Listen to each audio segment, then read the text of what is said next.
কই আগে আপনার উঠাই দিলাম একবার সামনে যান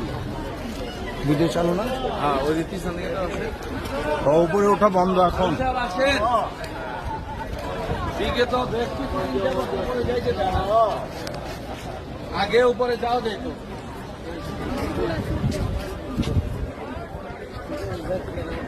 না এখন মানে পূর্বে উপরে যাওয়া যাইত আর আল্লাহ রাসূল সাল্লাল্লাহু আলাইহি ওয়াসাল্লাম কখনো এই পাহাড়ে উঠেন না যেখানে আল্লাহ রাসূল সাল্লাল্লাহু আলাইহি ওয়াসাল্লাম উঠেন নাই সেখানে আমাদের কোনো জরুরত নাই ভাষণ দিচ্ছেন আল্লাহ রাসূল সাল্লাল্লাহু আলাইহি ওয়াসাল্লাম ওই যে জায়গাটা এইখানে একটা সাইনবোর্ড ছিল কিন্তু এই সাইনবোর্ড গুলো কেন সরকার নিয়ে দিচ্ছে কিছু সংখ্যক আমরা বুঝি না ওইখানে এসে এরকম বেদাত ছেড়ে শুরু করে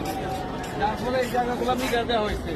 এই যে জায়গাটা ওই একটা গাড়ি দেখা যায় ওইখানে ছিল আপনার ইতিপূর্বে সাইনবোর্ড দেওয়া ছিল আল্লাহ সাল্লাহ সাল্লাম এইখানে একটা ছোট পাহাড় ছিল ছোট একটা জায়গা ছিল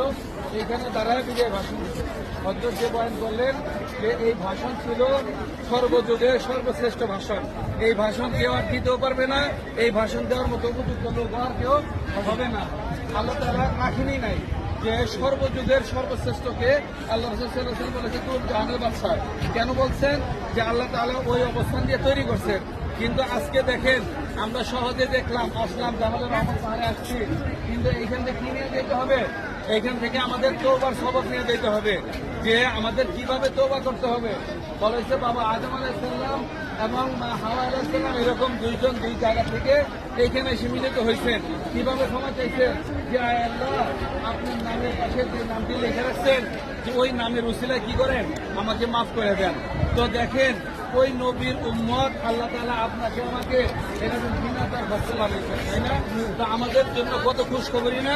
আজকে যদি আমরা এই খুশ নসিবটাকে নষ্ট করে ফেলি এতে কাদের দোষ এই জন্য আমাদের খেয়াল রাখতে হইব সর্ব অবস্থায় এরকম আল্লাহর হুকুম নবীর সুন্নতের পাবন্দি থাকতে হইব যে আল্লাহ রাসূল সাল্লাল্লাহু আলাইহি ওয়াসাল্লাম কিভাবে চলতে বলছেন হযরত যে বয়ান করলেন যে এইখান থেকে আমরা হজ এই উমরা করতে আসছি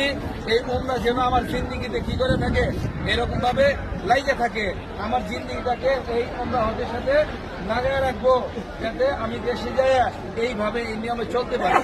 আজকে আমাদের মধ্যে পর্দা উঠে গেছে আমরা পর্দাকে ফ্যাশন মনে করি এবং ফ্যাশনে পর্দা করি এই পর্দা করলে জবাব দিতে পারবো না আজকে সুন্নত এত সুন্দর সুন্নত আল্লাহ তাআলা কালের মধ্যে দিয়ে দিচ্ছেন আল্লাহ তাআলা পুরুষদের সৌন্দর্য করছেন কি দিয়া দাড়ি দিয়া এখন আমরা এই দাড়িকে মডেল আকারে ব্যবহার করি বলাইছে যার ফলে কোনো কি নাই শান্তি নাই আল্লাহর বান্দা নামাজে দাঁড়াইলে কখনো কবিরা গুনাহ করে না ঘুমায় থাকলে কবিরা গুনাহ হয় না যদি কোনো ব্যক্তি এরকম দাড়ি চাষলো সে জন্য তার জন্য সর্ব অবস্থায় কবিরা গুনাহ কবিরা লেখা হবে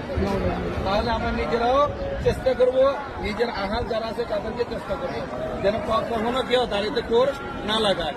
তো এখানে বেশি সময় লেট করলে হযরত কি বলছি আমরা নামাজ পড়বো কোথায়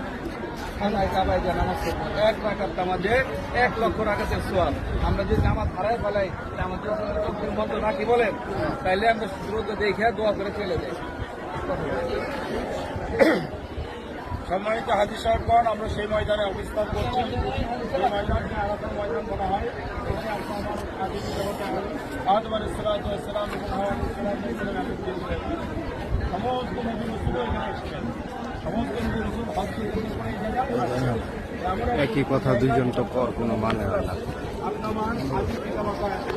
আমরা